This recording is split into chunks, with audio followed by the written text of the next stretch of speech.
Hello, this is Todd Luck, and this is a review of a movie about Kull, when Kull was king. This is a review of the 1997 movie Kull the Conqueror, based on Conan creator Robert E. Howard's first barbarian hero. Kull is my favorite Robert E. Howard character, and I've always loved this movie ever since the first time I saw it in theaters when it first came out. It is flawed, but that's never stopped something from being good. There's not a lot of information out there on the internet about it, so we're definitely going to go a little bit more in depth in this review. And we're going to start by actually debunking an internet myth. So one well-known fact about this movie is that it was redeveloped from the third Conan movie, Conan the Conqueror. And according to Wikipedia, they claimed that it was redeveloped from Conan the Conqueror into Kull the Conqueror because Kevin Sorbo didn't want to play Conan. To back up this claim, they cite two sources: a 2006 pop culture media article about a later failed attempt to make Conan the Conqueror, and also a 2008 MTV review. It was really just a snarky article about the movie. The problem with those two citations is neither of them back up the claim that the movie was redeveloped because Sorbo didn't want to play Conan. According to the production notes on the DVD, the movie was redeveloped because Schwarzenegger at the time didn't want to do Conan the Conqueror. And so then they cast Kevin Sorbo, and Sorbo was actually cast 3 years prior to the movie's release. And so this is before he became well known for Hercules' Legendary Journeys. And I gotta say, that's just some great casting, because not only does Kevin Sorbo have the perfect look for Kull, but he plays him very well. He can be badass, but he has a nobility to him as well. And, it was just really good casting at the time. He was the perfect Kull. So who is Kull? As I said before, he is the first barbarian hero created by Robert E. Howard. He is a barbarian from the Isle of Atlantis who becomes the king of Volusia. And he is very similar to Conan, but he tends to be more noble and more philosophical. He lives in an earlier era called the Thurian Age, and back in that fictional time period, most of the world was unexplored, and a lot of the pre-human races and supernatural evils that were defeated by the first men still linger and threaten to reassert their dominance.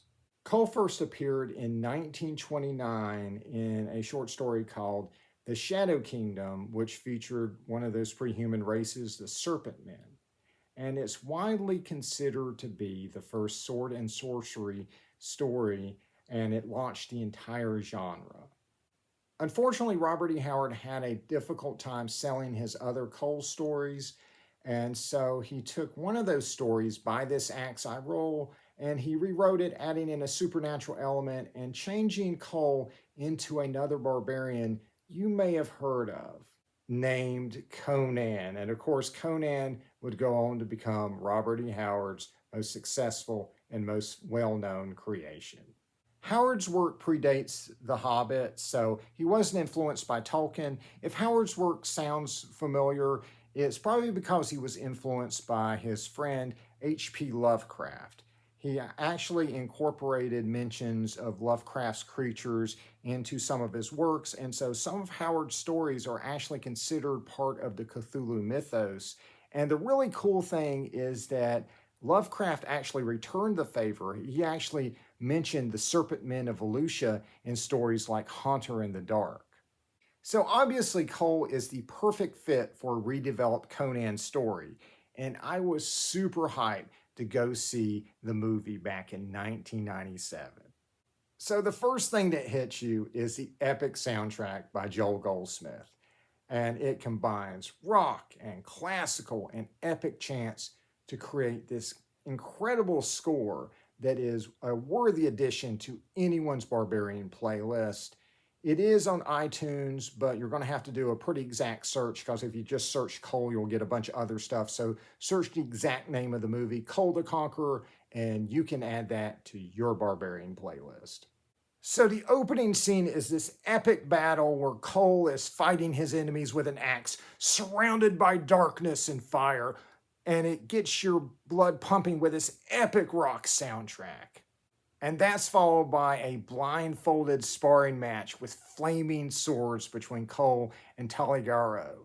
And it's a great fight scene. It forces Kull to use both his skill with a sword and his wits, very appropriate for the character, and it foreshadows the rivalry that we'll have between Kull and Taligaro. By the way, Taligaro is played by Thomas Ian Griffith, who played Terry Silver in Karate Kid 3 and Cobra Kai, and he gives a great villainous performance in Kull, like usual, and makes a great rival for our barbarian king. And so after this, King Borna goes insane, and Kull is the only one willing to stand up for him, leading to a battle to the death between Kull and King Borna. And after he slays him, he claims the crown. And I love the little touches they put in here, like the crown being too hot to touch. Very poetic touch there. And I love the fact that Borna gives Kull the crown in one last act of spite to all the people who were trying to claim his throne. And so this is Kull's origin, straight out of the short stories, straight out of the comic books. At this point, as a Kull fan, I was floored. But then we have the scene with the newly crowned Kull and the strong-willed slave girl, Zaretta. And he takes her in his bedroom, she refuses him, and it looks like he's going to force himself on her. And the first time I watched that, my mind immediately went to that scene in the Conan the Barbarian movie where Schwarzenegger Conan was trying to force himself on that slave girl. And I just sighed, and I'm like, well, this must just be what Hollywood thinks of barbarians. But then Kull and Zaretta have a well-written, intelligent, back-and-forth conversation about the situation. In true Kull fashion, Kull not only relents, but he tries to free every slave in Volusia, much to the chagrin of his advisor too. He then frees someone who's being persecuted for his religious beliefs and declares that everyone can worship however they like, even though he's warned that that's too progressive. And this is 100% pure Kull. This is a character who not only has Kull's origin, he is Kull. This is a faithfulness to the source material I rarely saw in movies back then. The movie even ends with a scene straight out of By This Axe I Roll. And I think it's that faithfulness that lets this movie capture things about barbarian heroes that so many other movies miss. In this genre of movies, oftentimes they focus so much on the aesthetics on the cover that they miss what it is in the stories that made those characters work. A barbarian hero, as written by Robert E. Howard, is not a savage animal. He is not a brainless berserker. He is not just a bodybuilder with a sword. A barbarian hero is an outsider who goes into civilization, and because he's an outsider, he is able to see its hypocrisies and excesses and stand against them. And in a world where injustices and atrocities are committed every day in the name of civilization, most people will pick barbarism all day long. And that is what Kull is about, and that is what the first act and last scene of this movie are about. But the story that this movie is telling happens between those things. And so let's talk about the Robert E. Howard novel that this movie adapts, Conan the Conqueror, also known as Hour of the Dragon. In the novel, conspirators who want to unseat Conan resurrect a wizard from ancient Acheron, whose name I can't pronounce, to overthrow Conan. They succeed. Conan is imprisoned in a dungeon while the people believe him to be dead, and his kingdom is occupied by the rival nation of Nimedia. He escapes with the help of the slave girl Zenobia. He then goes on a quest to get a magic MacGuffin to defeat the wizard with the unpronounceable name. Conan triumphs, reclaims his kingdom, and pledges to marry Zenobia. Now, if you've read Kull's stories, I'm sure that sounds very familiar. In fact, it's spot on to the formula used in many Kull stories back in the 80s, where Kull faced threats to his kingdom from without and within with a supernatural element. I wouldn't be surprised if Robert E. Howard hadn't considered it as a Kull story at some point. And so it does make 100% sense to adapt this as a story for a Kull movie. However, the flaws in the movie come from how that adaptation is executed. So the unpronounceable wizard in the novel is combined with a character named Aki Vasha. Aki Vasha is an ancient vampire who is a minor villain who appears very briefly in the novel. Conan stumbles on her room while infiltrating a temple filled with evil. She tries to seduce and feed on him, but Conan holds her off with his sword and leaves. On the way out of the temple, he gets a brief glimpse of her in a hallway filled with monsters, and that's it for Aki Vasha. So in the movie, Aki Vasha is the Witch Queen of Acheron that the conspirators resurrect to try to overthrow Kull. And I think this is a good change. The name is much easier to pronounce, and it's fun to say, Aki Vasha. Aki Vasha is played by Tia Carrera. Schwing! She was best known at the time for her role in the Wayne's World movies and was a big deal back in the 80s. Aki Vasha pretends to be a suitor for the newly crowned Kull and uses her powers to seduce him into marrying her before imprisoning him in her dungeon. Carrera plays a good villain. She can be unassuming or threatening when she needs to be. I just wish she got to do more than torment her lackeys. I would have loved to see her fight the heroes. I'm not a huge fan of her red hair, but it doesn't look too bad. I'm sure it symbolizes the fire associated with her character and probably is an indicator she's part of some exotic extinct race. It certainly looks better than the girly man hair that James Earl Jones had to wear for the same purpose in Conan the Barbarian. Moving on to other members of the cast, Zaretta is played by Karina Lombard. Kull's love life is rarely explored in stories and comics, but it works well at the beginning here where Zaretta is a strong-willed, intelligent match for the king. But as the movie goes on, she doesn't have a lot to do other than being a damsel in distress and a MacGuffin for everyone to fight over. It would have been great if she'd at least got to fight Aki Vasha. So normally Kull fights alongside a Pictish warrior named Brull the Spearslayer in most Kull stories. But considering Kull just became king in this movie and he meets Brull a little bit later in his life, it does make sense that Brull isn't here. Instead, Kull's partner in action is Escalante, a priest, who is decent in the role, but mainly just feels like he's there to lead Kull to where he needs to go and do exposition dumps of things that Kull needs to know. He definitely needed more fleshing out. Escalante is played by Lightfoot. If he seems familiar, that may be because he played the Indian in the Cupboard and Nightwolf in Mortal Kombat 2. Ironically, in this movie, his character has taken a vow not to kill, so he doesn't get to do any fatalities. By the way, the supporting cast names were randomly taken from Howard's Kull stories. Escalante was an outlaw who was among the conspirators who tried to kill Kull in By This Axe I Rule. A lot of people may not know that name because an editor changed it to Ardeon, but the name Escalante has been restored in more recent printings of that story. Zaretta was a singer and Taligaro was a poet in the unfinished Howard story fragment called The Black City or Black Abyss, which was adapted into the comic story The Beast from the Abyss by Steve Englehart and Howard Chaykin, where Zaretta was changed into a dancer. The fight choreography was done by Jerry Poteet, who worked on Dragon, the Bruce Lee story. And the fight scenes are competently done here.